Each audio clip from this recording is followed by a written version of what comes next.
listener production. Hey, I'm Sasha Barber-Gadd. Welcome to your Friday afternoon briefing. I want you to imagine this. You're a woman in your early 20s who, after 4 long years, is finally graduating uni. You've donned your ceremony gown and cap, your parents are in the crowd, proud as punch, and you're proud too, having worked so hard to get your degree. Stretching in front of you is the great unknown, but also hopes and dreams of a long and successful career. Then a man stands up on stage to make the all-important commencement address. Not just any man, he's a young football player.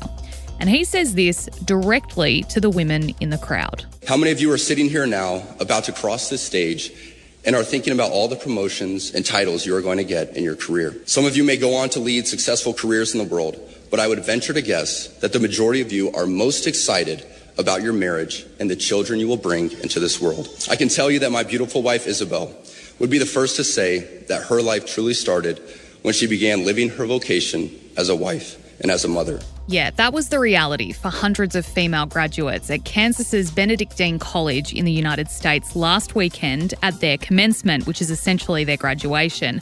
And the man speaking was 28-year-old Kansas City Chiefs kicker Harrison Butker. The response to his words has been swift and heated. Women all over the internet are calling him out for being sexist and completely out of touch with reality. But there is much more to it than that. Today I'm joined by our producer Helen Smith to talk about it, the reaction to it, and why his comments are so dangerous. Helen, you and I are pretty fired up about this, and we're far from alone. Tell me what the reaction has been online. Yeah, so I kind of saw this video pop off a few days ago, but I really feel like Australian audiences have started making TikTok, started making content about it yesterday, today. The reaction has been disgusted, disbelief and outrage pretty generally, but that's also not to say there's also a side of the Catholic conservative side that has also been praising it. A lot of that is been in America, but there has been some praise in Australia as well. Some people do have similar views. But I think the best parts I've been seeing is people comparing him and the speech to Handmaid's Tale, to the character of Commander Waterford. If you know Handmaid's Tale, he's not a great guy. He's pretty much a dictator. People have also been digging up old speeches that he's done in the past at Georgia Institute of Technology, where he told the whole audience just to get married and start a family. So he's shared these similar views before. And to me, that's the confusing thing, and what I was most confused about when I saw this was read the room. You're speaking at universities where women have just worked so hard to get their degree and graduate. I'm sure that for many of them, yeah, of course, lots of women want to have kids and be married. That's not the argument. He's saying that is the vocation of women. That is what they should be doing and nothing else. Even though they've got the same degrees as them and might have even had better results. But Yeah, makes sense, doesn't it? I do want to give a little bit of context, and you kind of touched on it there in terms of the fact that there are supporters of what he's saying, and we will get to that later because that's what concerns me most about this. But Harrison Butker himself is a conservative Catholic. He has 2 kids and a wife who he so generously speaks for in his speech. And he did actually get a standing ovation after giving this speech. And that is in direct relation, I think, to where he was speaking, Benedictine College in Kansas, which is in the South. It is a small Catholic conservative campus. Their mission is to uphold traditional Judeo-Christian values and traditions. So, yes, the man is the breadwinner, the woman, her job and her value is in raising kids and being a wife and being a homemaker. Which is the most important role. Of course, according to this person. And there would have been a lot of people in the crowd who supported what he said. And there was, like you could hear throughout the speech, loud applauses, clapping, support of what he was saying. Yeah. And what I worry about here is the social contagion. And being a young woman, when you are surrounded by people who are applauding a view like this, what are you going to do? Stand up and yell? You're going to walk out? Like, yeah, you might, but most people would feel that pressure around them and go, oh, I guess I better stand up and clap too. Yeah, and especially if you are Catholic, but you might not just be a conservative Catholic, you might be a more progressive Catholic. So it would be quite conflicting sitting there and agreeing with some, but also not agreeing with all of it. And while he might have some support, now this is the thing, he's an NFL player. He plays for the Kansas City Chiefs.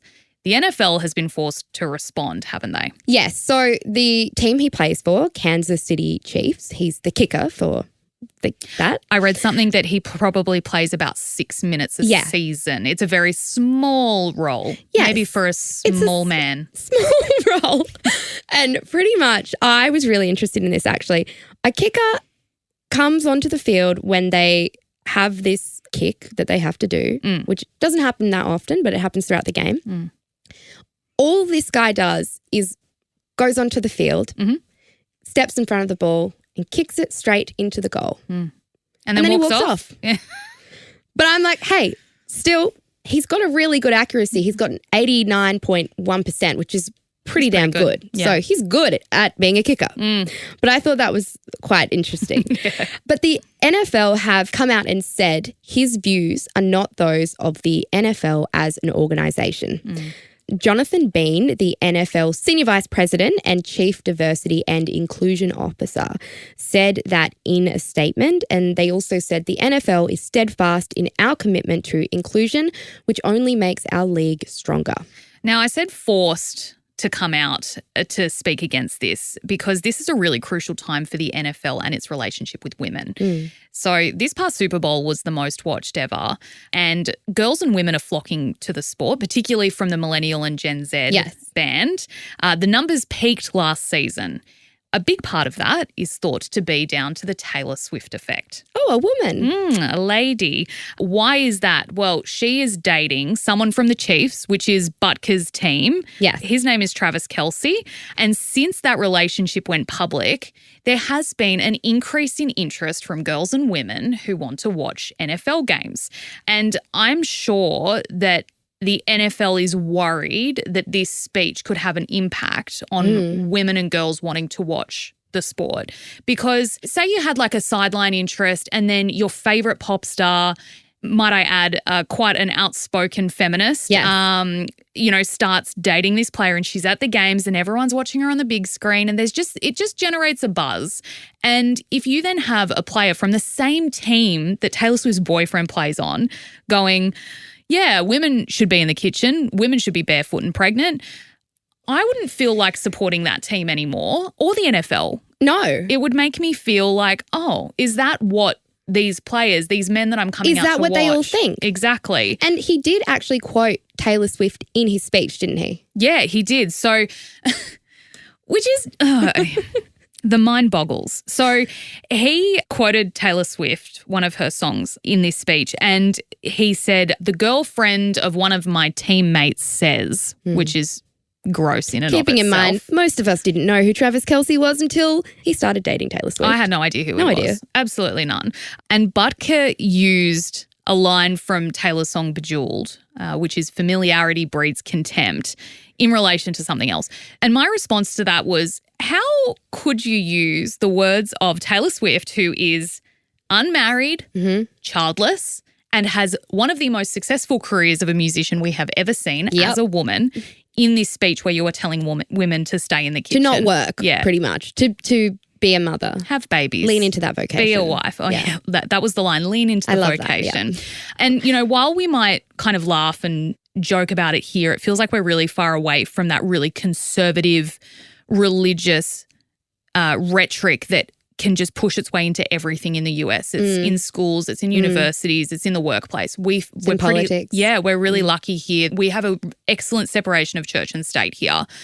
But the thing that worries me about Butker's comments and how they've gone viral is who might see it. So this is the sort of rhetoric, and this is the thing that we've been talking about in Australia after 35 women were killed by a man this year alone, is the belief that women's place in the world is subservient to men. They're only here to have men's babies, care for their men, not go to work, not add anything to society. And it takes one young, impressionable boy to see this, and then he internalizes it, and then he will go through his life believing that. Yeah. And that is so concerning. And I'm not saying that that means that he'll then be a domestic violence perpetrator, but this is how it starts. This is how it starts for so many men. And it's not just a handful of people who have seen this. Like, this is millions of people. Like, one YouTube video I was watching this morning has nearly 800,000 views, and that's just one. That's not including all of the views. It's getting over TikTok, over social media. So it is a really good point to raise. And we did chat about this, like, can we speak about this? Should we be talking about it and putting a platform on it further? But I think, as you said, if so many young people are seeing this, especially young boys, then it is important to address it, to unpack it, to pick it apart and point out the dangers that can happen from this speech. And he did address the men in the audience, and this is something that he said. To the gentleman here today, part of what plagues our society is this lie that has been told to you that men are not necessary in the home or in our communities. As men, we set the tone of the culture, and when that is absent, disorder, dysfunction, and chaos set in. This absence of men in the home is what plays a large role in the violence we see all around the nation. Other countries do not have nearly the same absentee father rates as we find here in the US, and a correlation could be made in their drastically lower violence rates as well. Yeah, so I really want to know, firstly, who is telling these men that they are not needed in the home and in their communities? Because I feel like that has really not been the conversation. We're calling for more men to share paternity leave, like share the load at home a bit more and share those balances so women and men can both have a work-life balance. I also found that the absence of men in homes increases the violence that they're seeing, right? My first thought was, hang on a sec, domestic violence, most of that happens in the home. Yeah. But in that, he's pretty much saying that violence is increasing in America as a result of single mothers and men not being in the home, which is a lot to unpack. I just would love to know where he's getting these ideas to the point where he's spoken about these kind of views before.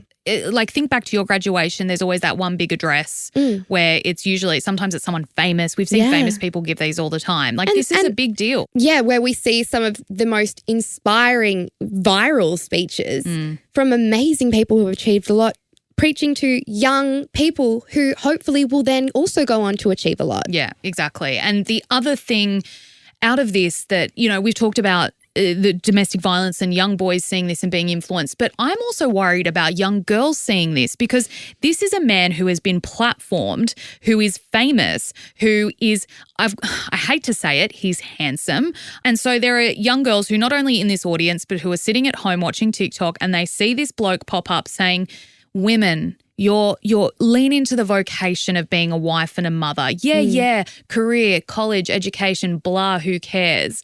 My wife really felt the best when she became a mum.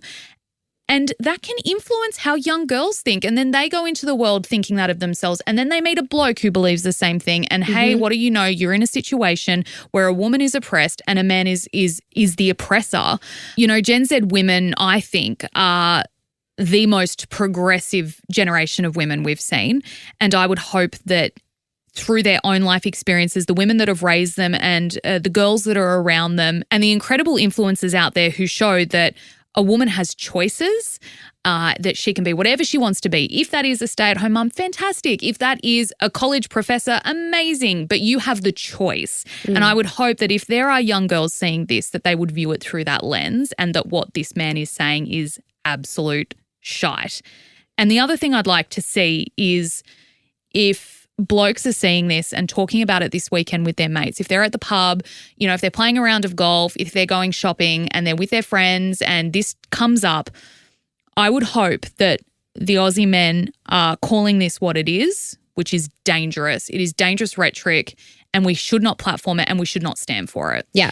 Now, before we go, Helen, there is an online petition. If you're listening to this and you're feeling some sort of way, there is an online petition for Harrison to be let go from the Chiefs. What's the latest on that? Yeah, so 2 days ago, a petition was made demanding that the Kansas City Chiefs dismiss Harrison for discriminatory remarks. And at the time of recording, this petition has over 158,000 signatures, including myself. Wow. So I guess we'll have to watch this space and see if the NFL make any further decisions. It's disappointing the Chiefs have not put out a statement yet. I think that the fact that this has gone as viral as it has, they'll have to. Yeah. See what comes out of that petition. Helen, thank you so much for maintaining the rage with me. It's Anytime. been great. Happy Friday. And thank you for listening to today's briefing. That is all for this episode. Before you go, we'd love it if you could share this ep with someone you think might enjoy it as well. And be sure to tune into tomorrow's weekend briefing. You do not want to miss it. Antoinette Lattouf sits down with former PM Scott Morrison. It is a great chat and you can watch it all on YouTube as well. I'm Sasha Barbagat. Have a great weekend and we'll see you next time.